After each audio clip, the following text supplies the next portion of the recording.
Paano nga ba mag-check ng isang compressor kung sira na o gumagana pa? Ayan mga kasangkay, ito pong video na gagawin ko ay para lamang po sa mga baguhan na disclaimer lamang po sa mga veterano po. Ito po ay pa-refresh lamang.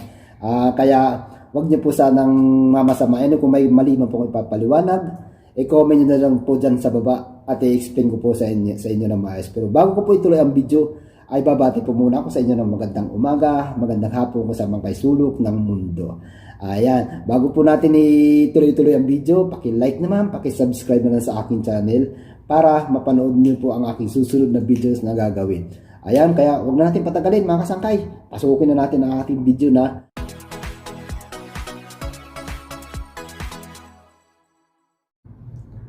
Ayan mga kasangkay, ituturo ko po sa inyo kung paano mag-check ng compressor kung good pa ba or hindi na gumagana.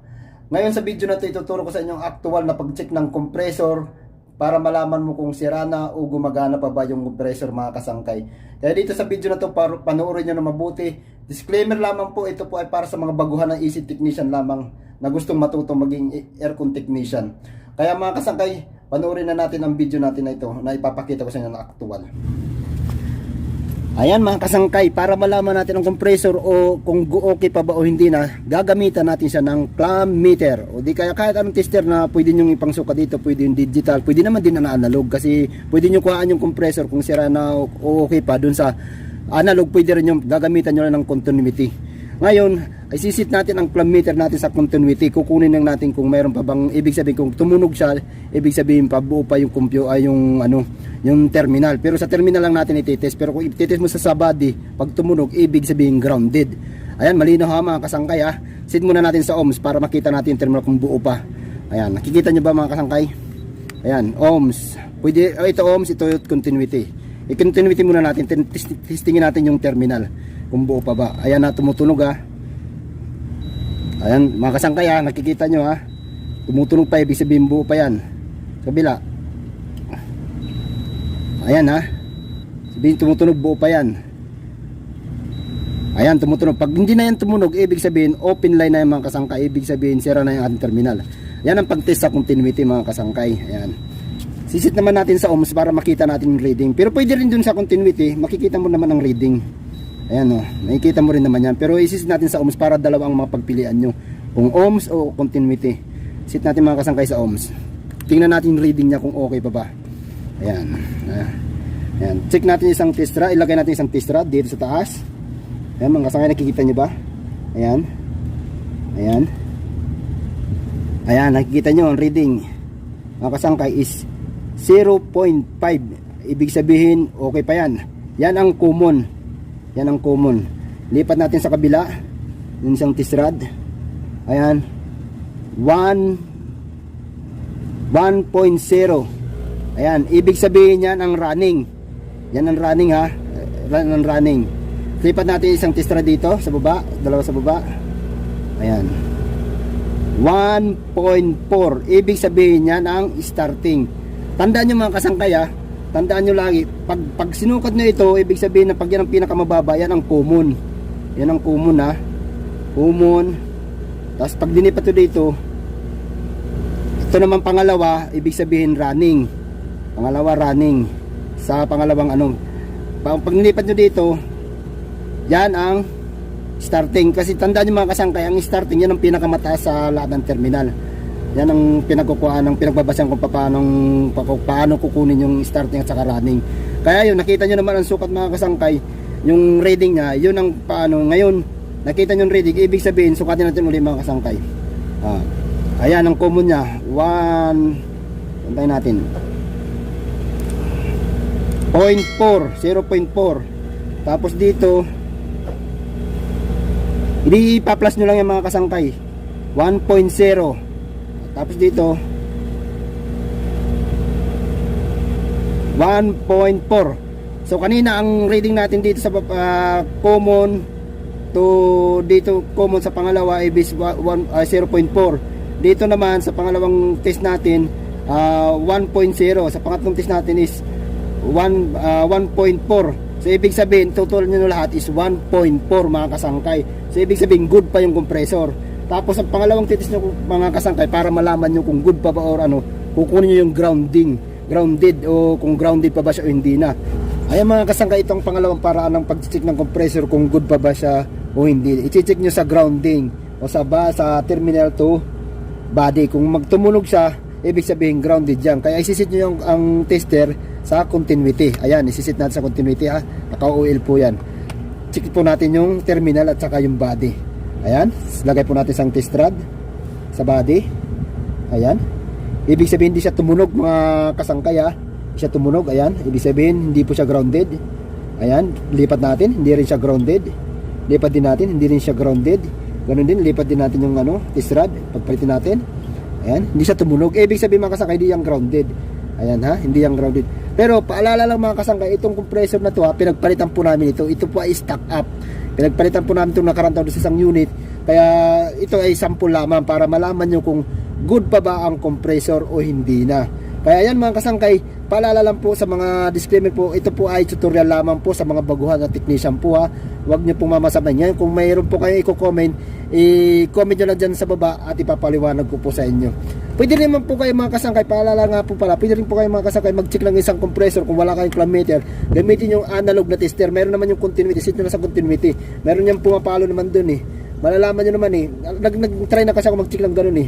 Pwede naman kung wala ka talagang clamp meter, pero ang pinaka-the best talaga i-check ay clamp meter, kasi makikita mo naman ang clamp meter. Minsan ang clamp meter mayroong continuity, mayroong ohms, mayroong DC, mayroong AC, mayroong amperes, kasi mas maganda talaga yung clamp meter.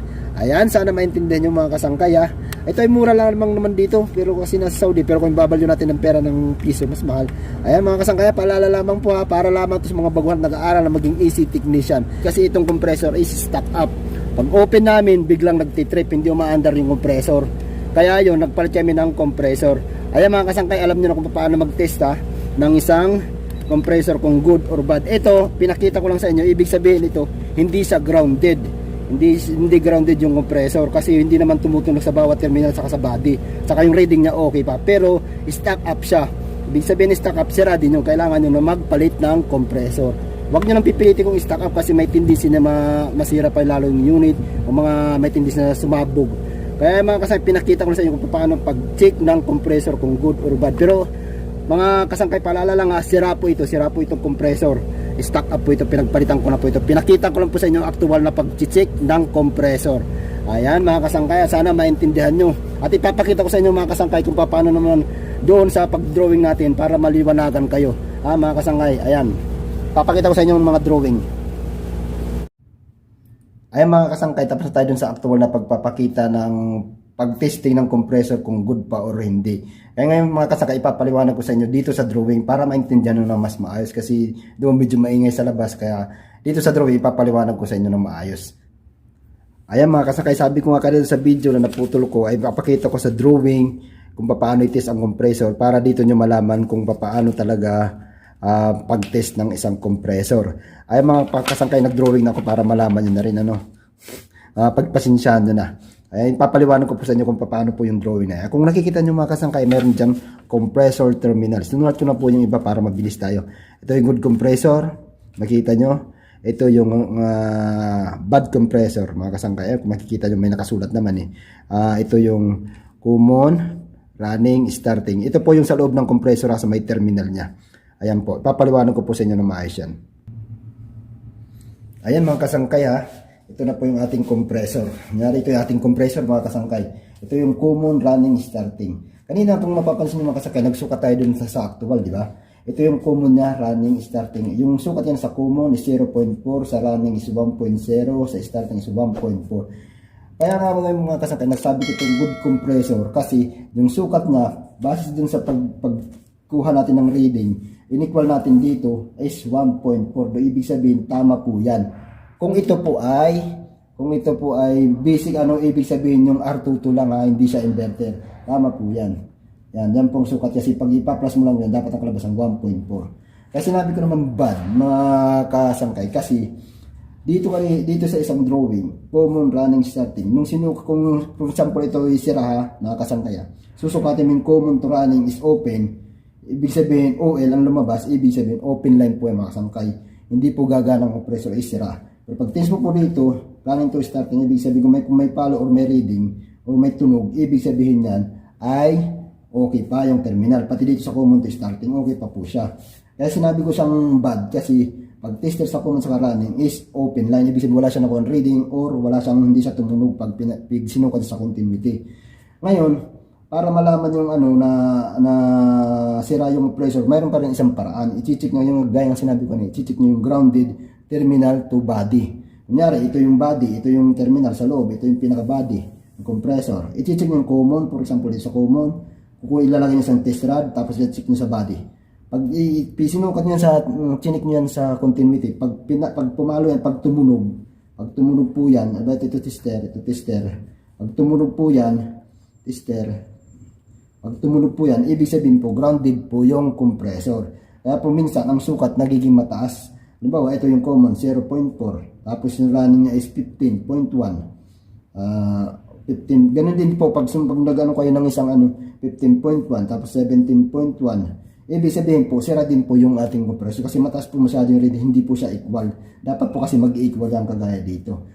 Ay mga kasangkaya, sana maintindihan nyo. Kung hindi nyo po naintindihan, i-comment nyo lang po sa baba at ipapaliwanag ko po sa inyo ng maayos at ipapakita ko ulit ang aktual na Paalala lang po, ito po ay sa mga sa mga nag-aaral na pagka-IC technician, sa mga bago. Hindi po ako dito nagmamagaling mga kasangkay. Sana po maintindihan nyo. Ngayon po, kung meron pang po ako mali dito sa pagpapaliwanag, i-comment nyo lang po ako para may paliwanag ko mas maayos po sa inyo. Ayan po ha, paalala lang po ulit. Para to sa mga bagong technician na mag-aaral ng pagka-air conditioning technician. Kaya sana may makuha rin kayo, matutunan din kayo kahit sa ganitong paraan pagbibideo. Ito po ay pagpaparefresh lamang po dun sa mga bago na AC technician, no? Dun sa mga nag-aaral. Ayan, maraming salamat po mga kasakay. Pagpasensya na po ang aking drawing.